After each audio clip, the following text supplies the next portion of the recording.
નમસ્તે તાલીમાર્થી બહેનો. અગાઉના વિડીયોમાં આપણે જોયું હતું શિક્ષણની સંસ્થાઓમાં કેન્દ્ર સરકારની સંસ્થા, રાજ્ય સરકારની સંસ્થા, જિલ્લા કક્ષાની, તાલુકા કક્ષાની અને ત્યાર પછી જૂથ લેવલની. હવે આપણે વિભાગવાર સંસ્થાઓના કાર્યો વિશે સમજ મેળવવાના છે. પહેલી સંસ્થા લઈશું કેન્દ્ર સરકારની સંસ્થાઓમાં CABE એટલે કે કેન્દ્રીય સલાહકાર મંડળ.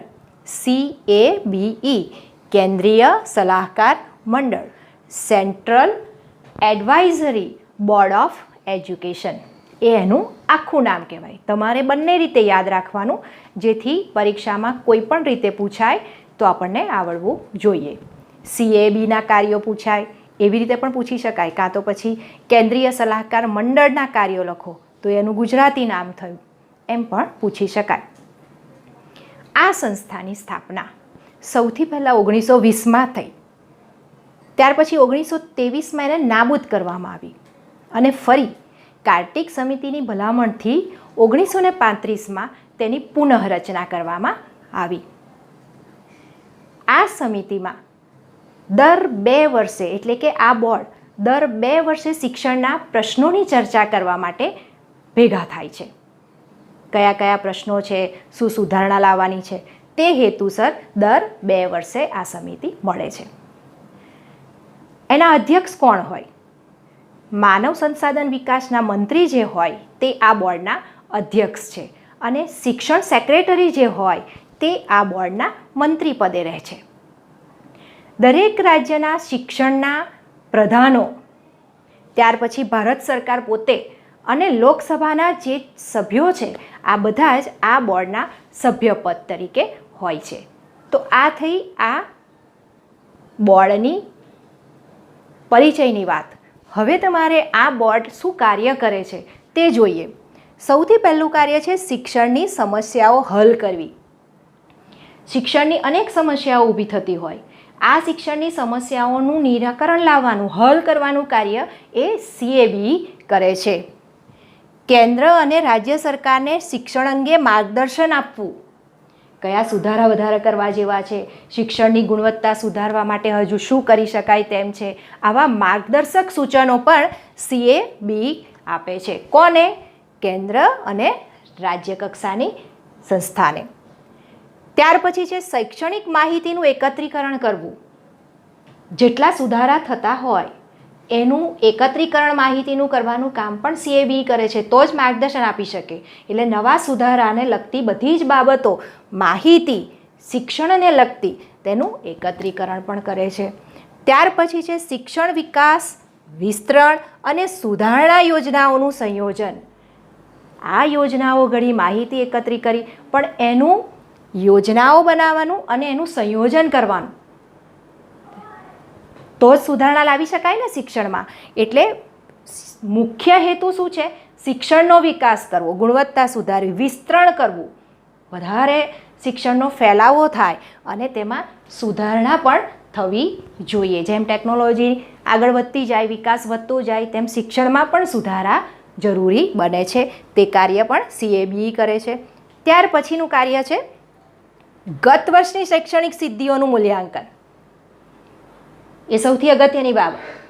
જે સુધારણા કર્યા છે, જે માહિતીથી આયોજન ગોઠવેલું છે, સંયોજન કરેલું છે, એ ગત વર્ષમાં શૈક્ષણિક સિદ્ધિઓનું મૂલ્યાંકન અને પછી આગામી શૈક્ષણિક કાર્યક્રમોની ભૂમિકા. આ અમલીકરણ પછી કેટલી સફળતા મળી, શિક્ષણમાં કેવા સુધારા લાવવાથી શું પરિણામ આવ્યું, એ એનું મૂલ્યાંકન થયું કહેવાય. અને ત્યાર પછી આગામી કાર્યક્રમોની ભૂમિકા. એટલે હવે પછી શું કરી શકાય એની ભૂમિકા બાંધવાનું કામ પણ CABE કરે છે. ફરીથી આ કઈ સંસ્થાની વાત કરીએ છીએ આપણે? કેન્દ્રીય સલાહકાર મંડળ CABE, central advisory board of education. તો એનો પરિચય અને એના કાર્યો આપણે જોયા. CABE સંસ્થા પછી બીજી સંસ્થા કેન્દ્ર સરકારની જોઈએ તે NCTE. NCTE એટલે રાષ્ટ્રીય શિક્ષણ તાલીમ પરિષદ. NCTE રાષ્ટ્રીય શિક્ષણ તાલીમ પરિષદ એટલે કે national council of teachers education, NCTE. આ બધા નામ હું એટલા માટે રિપીટ કરું છું કે તમે પણ ગુજરાતી નામ અને અંગ્રેજી નામ અને એનું શોર્ટ ફોર્મ યાદ રાખવાનું રહેશે, તો જ તમને વધારે ખ્યાલ આવે અને વધારે સમજ પડે. આ કેન્દ્ર સરકારના ધારા 73 હેઠળ 1993માં તેની સ્થાપના કરવામાં આવી. 1993માં તેની સ્થાપના કરવામાં આવી અને તેનું વડું મથક દિલ્હીમાં છે. ત્યાર પછી બેંગ્લોર, ભોપાલ, જયપુર અને ભુવનેશ્વર એ એના પ્રાદેશિક કેન્દ્રો છે. સૌથી વડું મથક ક્યાં? દિલ્હીમાં છે અને પ્રાદેશિક કેન્દ્રો ક્યાં છે? બેંગ્લોર, ભોપાલ, ભુવનેશ્વર અને જયપુરમાં. આ સંસ્થા શું કાર્ય કરે છે? આ સૌથી મહત્ત્વની સંસ્થા છે જે આપણી સાથે એટલે કે તાલીમી સંસ્થાઓ સાથે સીધી જોડાયેલી છે. NCTE સાથે તાલીમી સંસ્થાઓને વધારે કામ કરવું પડતું હોય છે. તો એના કાર્યો જોઈએ. સૌથી પહેલું કાર્ય સંસ્થા શરૂ કરવાની અને એને માન્યતા આપવાનું કામ કરે છે.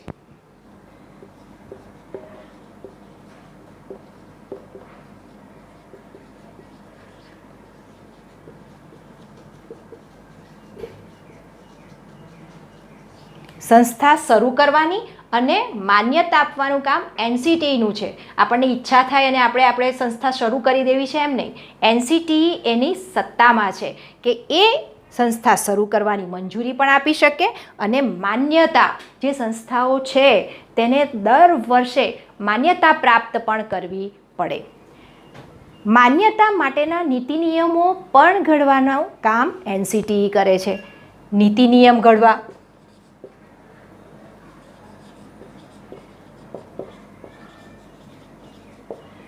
સંસ્થા શરૂ કરી એને માન્યતા આપી, પણ એ માન્યતા પ્રમાણે જ સંસ્થાએ કાર્ય કરવાનું રહેશે. એ કયા કયા નિયમો છે એ નોર્મ્સ પણ ઘડવાનું કામ NCTE કરે છે. ત્યાર પછી નિયમ ઘડાઈ ગયા એટલે ચાલે ના.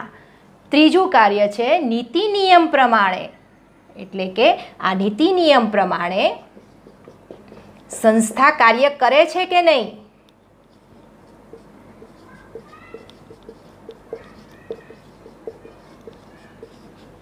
તેનું નિરીક્ષણ કરવાનું કામ પણ તે કરે છે. એટલે કે નિયંત્રણ પણ રાખે છે. એ નીતિ નિયમો પ્રમાણે જ સંસ્થાએ પોતાની સંસ્થાને ચલાવવાની રહે છે. અને જો આ નીતિ નિયમો પ્રમાણે સંસ્થા કાર્ય ન કરતી હોય તો એનું વખત નિરીક્ષણ કરીને એની માન્યતા રદ કરવાનું કાર્ય પણ NCTE કરે છે.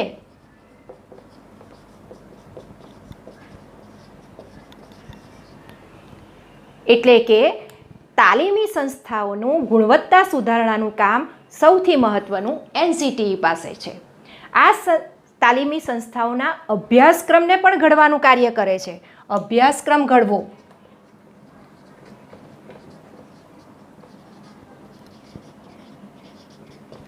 અભ્યાસક્રમ ઘડવાનું કામ પણ NCTE કરે છે. અને તાલીમી સંસ્થાઓનું સૌથી વધારે મહત્ત્વનું કામ એ કે તેની ગુણવત્તા વખત સુધરતી રહે તેના માટેનું માર્ગદર્શન પણ NCTE આપે છે.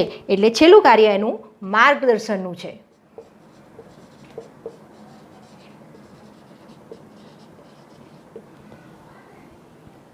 માન્યતા આપવી, નીતિ નિયમો ઘડવા, નીતિ નિયમ પ્રમાણે ચાલે છે કે નહીં તે જોવું, નીતિ નિયમ પ્રમાણે ન ચાલતી હોય તો માન્યતા રદ કરવી, અભ્યાસક્રમ ઘડવા. અને હા, એક અગત્યનો મુદ્દો રહી જાય છે, તે પ્રવેશ અંગેના નીતિ નિયમો પણ ઘડે છે. તાલીમી સંસ્થાઓના પ્રવેશ અંગેના, એટલે તમે જે પ્રવેશ લેવા આવો છો એ પ્રવેશ માટેના નીતિ નિયમો પણ આ NCTE ઘડે છે.